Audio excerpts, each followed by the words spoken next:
اور یہ میوات وہ سرزمین ہے جہاں سے ریولیوشن آیا ہے، اور جو کام یہاں سے شروع ہوا ہے پورے دنیا میں پھیلا ہے ماشاءاللہ. اور اتنا زبردست کام میں نے علماء سے سنا کہ صحابہ کے بعد پھر اتنی بڑی جماعت اس دنیا میں نہیں بنی اب تک. اور یہ مقدس زمین میوات ماشاءاللہ.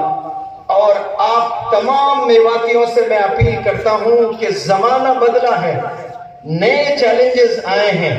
ان نئے چیلنجز کو اگر ہم نہیں سمجھتے ہیں تو آنے والے زمانے میں ہمارے بہت سے نوجوان بچے یا تو مرتد ہو جائیں گے یا ڈپریشن میں جائیں گے، اور ان کے سینے میں دین زیرو رہے گا، کچھ نہیں بچے گا.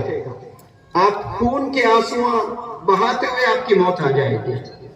اسی لیے تمام ذمہ داران میوات کے جتنے ہیں ان سب سے میں اپیل کرتا ہوں کہ سکولز اپنے ہونے چاہیے، سکولز ہمارے ہونے چاہیے. 2013 میں پہلی دفعہ میوات آیا اور مجھے بڑے چھوٹے سکولز نظر آئے، وہ بھی بڑے کچے دیواروں کے، کوئی انفراسٹرکچر نظر نہیں آیا، کوئی بڑی بلڈنگ نظر نہیں آئی. لیکن دور سے ایک بہت بڑی بلڈنگ مجھے نظر آئی.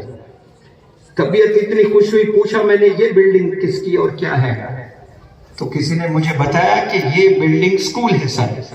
میری خوشی کا کوئی ٹھکانہ نہیں تھا کہ اتنی زبردست عمارت، اتنی مضبوط عمارت، کیا نام ہے اسکول کا؟ تو بتانے والوں نے بتایا یہ اسکول کا نام ہے مریم.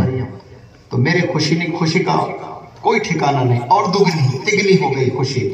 پھر بعد میں پتا چلا کہ وہ یہودی چلاتے ہیں اسکول، تاکہ وہ اسکرٹس وغیرہ پہنائے بچیوں کو، وہ سلو پوائزن دیتے ہیں، ایسی چیزیں کرواتے ہیں جو پتہ ہی نہیں چلتا. مشنری اسکولز میں کروڑوں مسلمان پڑھتے ہیں تو کوئی 5% بچے ایسے ہوتے ہیں جو پورے 12 سال پڑھنے کے بعد بھی ان کے پاس میں دین بچا ہوا ہوتا ہے، کیونکہ ان کے والدین کی تربیت ایسی ہوتی ہے.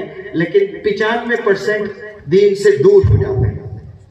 ایسے سلو پوائزن جو آپ کو گنایا بھی نہیں جا سکتا، بتایا بھی نہیں جا سکتا. اگر میں بتاؤں تو آپ سب لوگ کہیں گے یہ تو کوئی بڑی بات نہیں ہے، یہ تو کامن ہے، ایسا ہوتا ہی رہتا ہے. لیکن وہی چیزیں ایک نہیں، ایسے 1000 چیزیں آپ کو کروا کر آپ کو دھیرے آپ کے دین سے دور کر دیتے ہیں. یہ وقت آ چکا ہے، اب ہم نے فیصلہ لینا ہے. یہاں 10 لاکھ سے زائد مسلمان رہتے ہیں، تو امیجن کریں کہ کتنے آپ لوگ کے سکولز ہونے چاہیے، اور وہ بھی سٹینڈرڈ سکولز ہونے چاہیے. کل ہم لوگ کا لیکچر جھارکھنڈ میں تھا، بہار سے شاید الگ ہوا جھارکھنڈ، اور اس کا کیپٹل رانچی، اس سے بمشکل 30 کلومیٹر دور ہم لوگ کا یہی پروگرام جو قرآن کمپٹیشن کا تھا. اور رات میں ہمارے پاس وقت تھا تو حضرت مولانا حذیفہ صاحب بستانوی خاموش بیٹھنے والے انسانوں میں سے نہیں ہیں.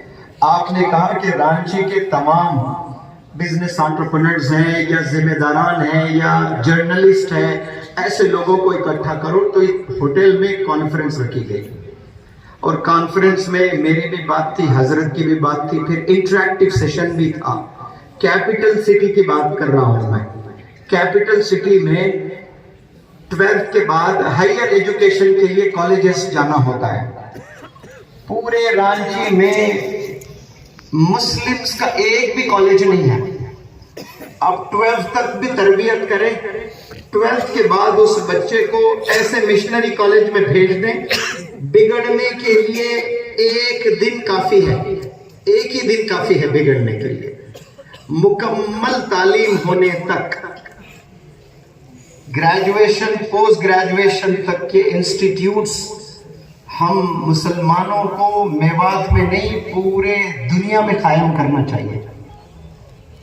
اور یہ بہت ضروری آج کے، اگر ٹو ڈو لسٹ میں ہم نے کچھ لکھنے ہیں نا تو نمبر 1 پر یہی لکھنا چاہیے کہ ہمارے ادارے ہونے چاہیے. میں ورکشاپس کنڈکٹ کرتا ہوں، کم از کم 20 اسٹیٹ سے نوجوان لڑکے لڑکیاں میرے ادارے میں یعنی ہوٹل میں ہوتا ہے. اس ہوٹل میں 1 مہینہ رہ کر اب تو 1 سال سے امریکہ سے، یونائٹڈ کنگڈم سے، افریقہ سے، اٹلی سے اور بہت مزید گلف کنٹریز سے اسٹوڈنٹس طلبہ ٹریننگ لینے آ رہے ہیں ماشاءاللہ.